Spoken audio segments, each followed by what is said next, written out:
अमेरिकी सांसदों द्वारा लिखी गई ये चिट्ठी इस समय मेरे हाथ में है और इस चिट्ठी की एक कॉपी संयुक्त राष्ट्र के महासचिव को भी भेजी गई है।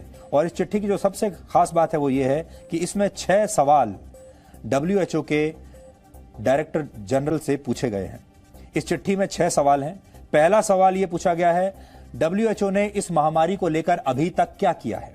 दूसरा सवाल, WHO के मानक आखिर क्या हैं और संक्रमण रोकने के लिए WHO द्वारा क्या कदम उठाए गए। तीसरा सवाल, WHO को चीन में संक्रमण की पहली जानकारी कब मिली थी। चौथा सवाल, WHO की टीम ने इसकी जांच करने के लिए चीन का दौरा कब किया। इसमें लिखा है, When did the WHO team first arrive in China to start investigating the coronavirus? पांचवा सवाल यह है कि WHO में कोरोना वायरस के संक्रमण पर नजर कौन रख रहा था और कौन कौन चीन की सरकार के साथ इस पर बात कर रहा था, कोऑर्डिनेट कर रहा था। देखिए लिखा है, Who at the WHO was in charge of coordinating coronavirus response with the Chinese Communist Party? नाम लेकर कहा है कि चाइनीज कम्युनिस्ट पार्टी से WHO में कौन कोऑर्डिनेट कर रहा था, उसका नाम हमें चाहिए।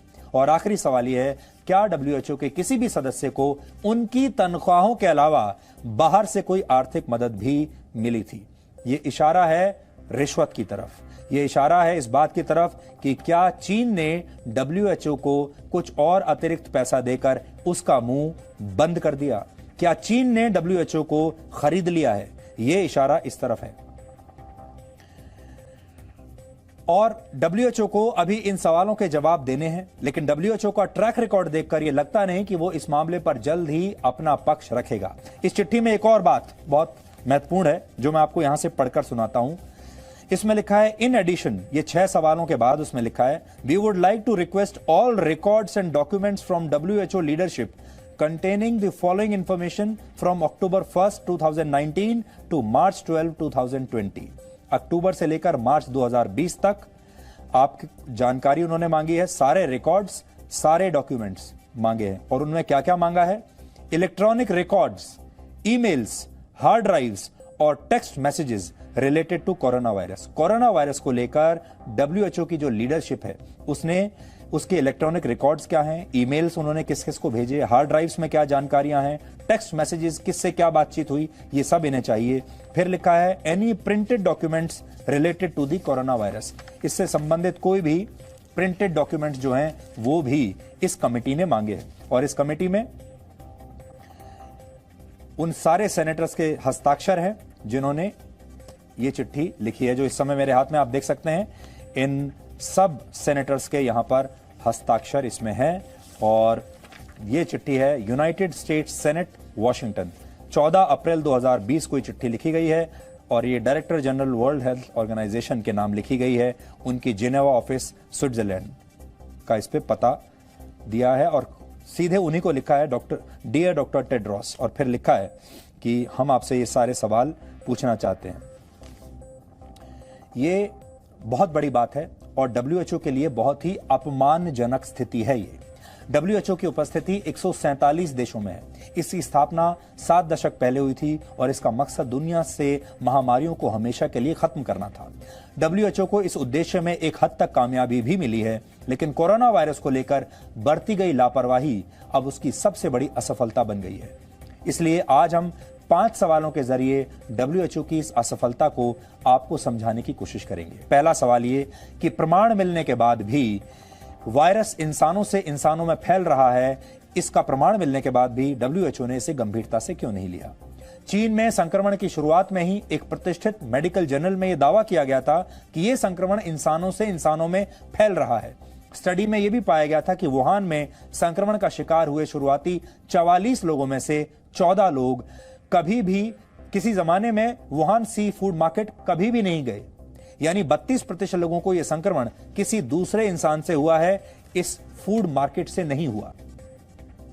अगला सवाल यह कि WHO ने लंबे समय तक इसे महामारी घोषित क्यों नहीं किया।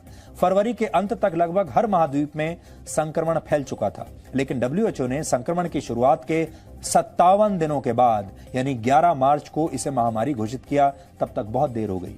इन 57 दिनों में पूरी दुनिया में 4000 से ज्यादा लोगों की मौत हो चुकी थी और 1,18,000 लोग इससे संक्रमित हो चुके थे। WHO भी मानता है कि जब कोई बीमारी दुनिया के कई देशों में फैल जाती है तो वो महामारी बन जाती है, लेकिन इस बार WHO ने अपने ही मानकों और सिद्धांतों को नहीं माना। अगला सवाल ये कि इस साल जनवरी में डॉक्टर टेड्रोस के नेतृत्व में चीन गई WHO की टीम को वहां से क्या हासिल हुआ? जब यह दौरा हुआ तब तक 131 लोगों की मौत हो चुकी थी और 4,500 से ज्यादा लोग संक्रमण का शिकार थे। लेकिन इस दौरान हासिल की गई जानकारियां अमेरिका समेत किसी भी देश के साथ शेयर नहीं की गई। क्यों? चौथा सवाल यह कि WHO ने वुहान वायरस का नाम क्यों बदला? 11 फरवरी तक यह वायरस दुनिया के कई देशों में फैल चुका था, लेकिन इस दौरान WHO इसके नामकरण में व्यस्त था। WHO उसकी सारी कोशिश ये थी कि इसका नाम किसी भी तरह से चीन से ना जुड़ जाए, इसे ना तो चाइनीज वायरस कहा जाए ना ही वुहान वायरस कहा जाए, और उसने इसका नाम रखा कोरोना वायरस, कोविड-19। और इसी सोची समझी नीति के तहत इस बीमारी का नाम वुहान वायरस की जगह कोविड-19 रख दिया गया। आपको याद होगा चीन बड़ा नाराज होता था शुरुआत में जब लोग कहते थे कि ये चाइनीज वायरस है या कहते थे कि ये वुहान वायरस है। चीन को इस पर बड़ी आपत्ति थी और WHO ने चीन को इस स्थिति से बचा लिया। जबकि इससे पहले WHO खुद कई देशों और क्षेत्रों के नाम पर अलग अलग वायरस के नाम रख चुका है। पांचवा सवाल यह कि क्या WHO कभी इस महामारी से निपटने के मामले में ताइवान की तारीफ करेगा? ताइवान ने इस दौरान क्या क्या उपलब्धियां हासिल की ये हम आपको बता चुके हैं, लेकिन WHO ने अभी तक ताइवान की तारीफ में एक शब्द भी नहीं कहा है, और ताइवान ही सबसे पहले दुनिया को इस वायरस के प्रति आगाह करने वाला देश था।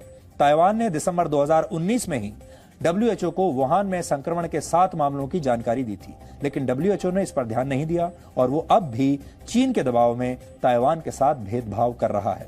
कुल मिलाकर आप कह सकते हैं कि शायद WHO को चीन के सामने कुछ दिखाई नहीं देता और WHO की यही जिद अब पूरी दुनिया पर भारी पड़ रही है। कहीं ना कहीं आप सब लोग आज अपने अपने घरों में बंद हैं, डरे हुए हैं, अपने भविष्य को लेकर आशंकित हैं। आपको आज डर लगता होगा कि आने वाले समय में किसी की नौकरी जा सकती है, किसी की तनख्वाहें रुक सकती हैं। अगर आप व्यवसायी हैं तो आपका व्यवसाय पहले के मुकाबले बहुत मंदा हो सकता है। ये सारे जो आपके डर हैं और आज आप जिस स्थिति में हैं उसमें काफी हद तक WHO की भी भूमिका है। इसलिए WHO से ये सवाल पूछने का हक और अधिकार आपका भी है।